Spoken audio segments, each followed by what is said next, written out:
Go. So that's what we call the pocket to set by our volume, and we predetermine what we need.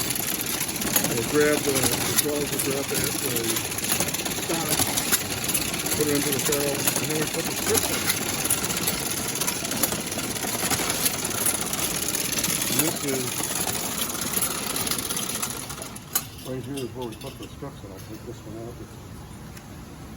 Oops. Oh, yeah. So that's the strips that go inside the brush.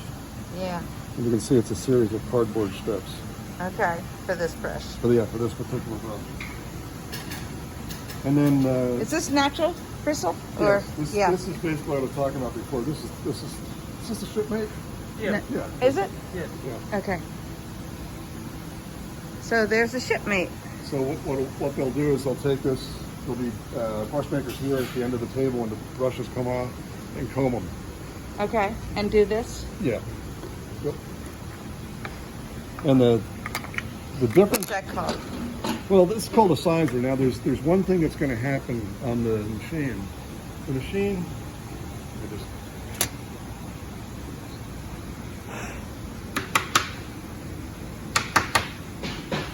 The machine, when the brush is made, is basically square on top. The machine will pull it and pull it out to the right length, but then it's flat on top. Yeah.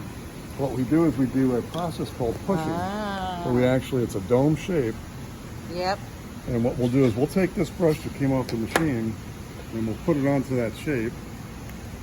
And that'll make the dome at the end. Oh, that ferrule can't. We got some ferrules that are getting pinched there. So let me just push this back a little bit. What I'll do is I'll take it, bring it down, and I'm going to tap it down. And now I'll just take one that came off the machine, and you should be able to see a difference in the shape. Yeah. That's neat.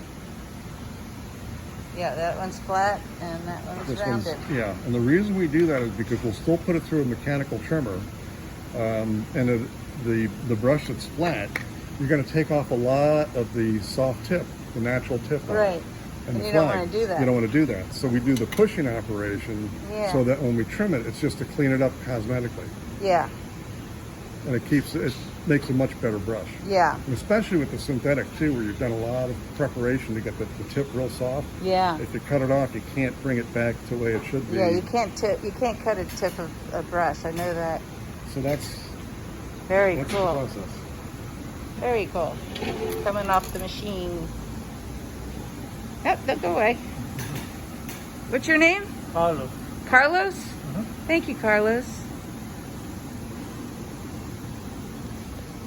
So now the difference in productivity is the machine can do probably, you could probably do 5,000-6,000 pieces a day, or someone doing it by hand is doing about 300 to 400 pieces a day. Right, right. Depends on the brush.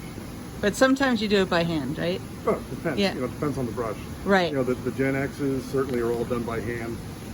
The shipmates, we're able to fill them on the machine, but then we size them by hand. So even though it's a machine-made brush, it still gets the TLC that's needed to make it a little better brush. It's still like and it's not that expensive either, which is nice. It's a great value. Yeah, Great value. yeah, Shipmates good value. are real. They're real nice. brush. I just used one last week. It's nice.